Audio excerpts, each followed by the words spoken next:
इसमें क्या आता है, एसेट आता है। तो मैं यहाँ पर लिखता हूँ, बैलेंस शीट का फॉर्मेट बनाता हूँ और बैलेंस शीट हम बनाते हैं और देखते हैं क्या हमारी बैलेंस शीट इस क्वेश्चन में इक्वल हो पाएगी या नहीं। तो लाइबिलिटीज़ और रुपीज़ और ये असेट्स आ गया और रुपीज़ आ गया। चलिए देखते हैं यहाँ पर। सबसे पहले बेटा लाइबिलिटीज़ में कैपिटल लिखा करो, क्योंकि कैपिटल में कुछ ऐड और कुछ लेस होता है, ताकि वहाँ से हम फ्री हो जाएं तो हमें फिर परेशानी ना हो।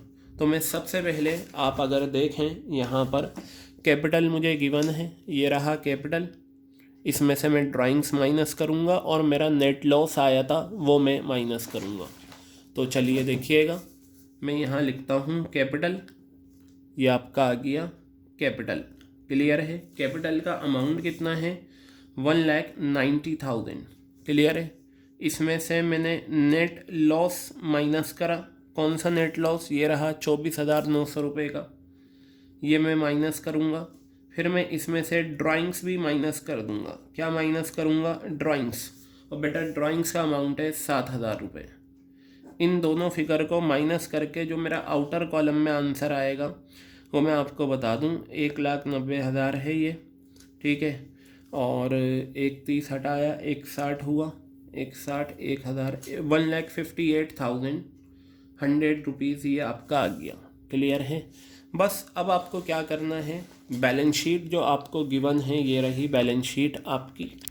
ठीक है, ये आपकी बैलेंस शीट है। आप बस इसमें करें क्या, आप इसमें जो जो आंसर हैं वो दिखाते जाएं, आंसर आता जाएगा। अब देखिए कैपिटल हो गया, ड्राइंग्स हो गया। आप प्लांट एंड मशीनरी गिवन है ना, तो आप यहाँ लिखें प्लांट एंड मशीनरी। देखिए ये आ गया plant and machinery. Inner column में लिखना कितना अमाउंट है, 1,20,000 रुपये आ गया। अब इसमें से बेटा डेप्रिसिएशन माइनस करना होगा, क्योंकि डेप्रिसिएशन का डबल इफ़ेक्ट मैंने आपको बताया था। एक तो डेप्रिसिएशन का इफ़ेक्ट आता है पीएनएल अकाउंट की डेबिट में, क्योंकि ये हमारा नुकसान है, और दूसरा डेप्रिसिएशन असेट्स की वैल्यू को कम करता है। तो मैं यहाँ लिखता हूँ डेप्रिसिएशन। मैंने क्या करा, डेप्रिसिएशन माइनस करा। प्लांट एंड मशीनरी का डेप्रिसिएशन यहाँ निकाला था, यही अमाउंट आप 12,000 रुपये यहाँ लिखेंगे। So in outer column resultant figure will be what, 1,08,000। Similarly delivery vehicle, तो आप यहाँ लिखेंगे delivery vehicle. How much is the amount of delivery vehicle, delivery vehicle amount is 26,000 rupees minus depreciation again, because second effect of depreciation will be to reduce the fixed assets. And how much is the amount of delivery vehicle, 3,900. I'll write here 3,900. So in outer column you will write 24,100 rupees. Is it clear? On sorry, 22,100 rupees. Got it? Now capital done, drawings done, plant and machinery, delivery vehicle done. Sundry debtors is our assets. Sundry debtors में बेटा को अब किसी पर भी कोई adjustment नहीं है। ठीक है। सन्डी डेटर्स कितना है हमारा, 36,000 rupees. I will write here. Got it. सन्डी creditors liability है 26,000, you will write here. Sundry creditors कितना अमाउंट है सन्डी क्रेडिटर्स का, 26,000 रुपीज़। बेटा कैशड बैंक हमारी असेट्स है 26,000, you will write here cash at bank. कितना है ये आपको गिवन, 26,000 रुपीज़ आपको गिवन है। सैलरीज रिपेयर्स हो चुका है, स्टॉक ओपनिंग हो गया है। बिल्स पेबल कितना है, 23,500, you will write here bills payable 23,500 आ गया।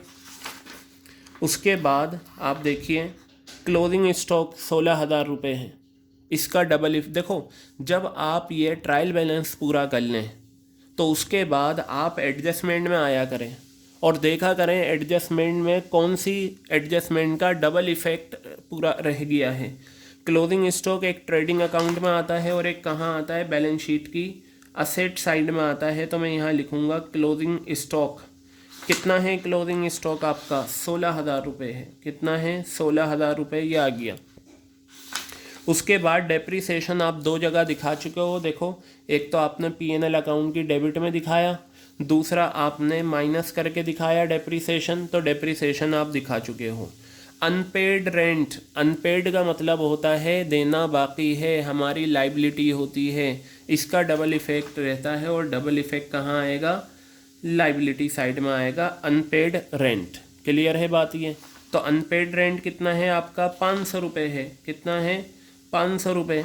बस अब आप सब कुछ दिखा चुके हो, आपको क्या करना है, दोनों साइड का टोटल करना है और आंसर निकालना है। तो देखते हैं, 1,50,000, 170, 190, 198, 2,04,000, 2,07,000, 2,08,100, ये लीजिए 2,08,100 ये आ गया। क्लियर है? इसी तरीके से यहाँ पर लेते हैं, ये आपका आ जाएगा 1,00,000, 1,50,000, 1,70,000, 80, 86, 92, 98, 2,00,000, 2,08,100। देखिए बेटा ये हमारा कंप्लीट सॉल्यूशन हो चुका है फाइनल अकाउंट्स विद एडजस्टमेंट का। ठीक है, तो ये आपका कंप्लीट क्वेश्चन था फाइनल अकाउंट्स विद एडजस्टमेंट का।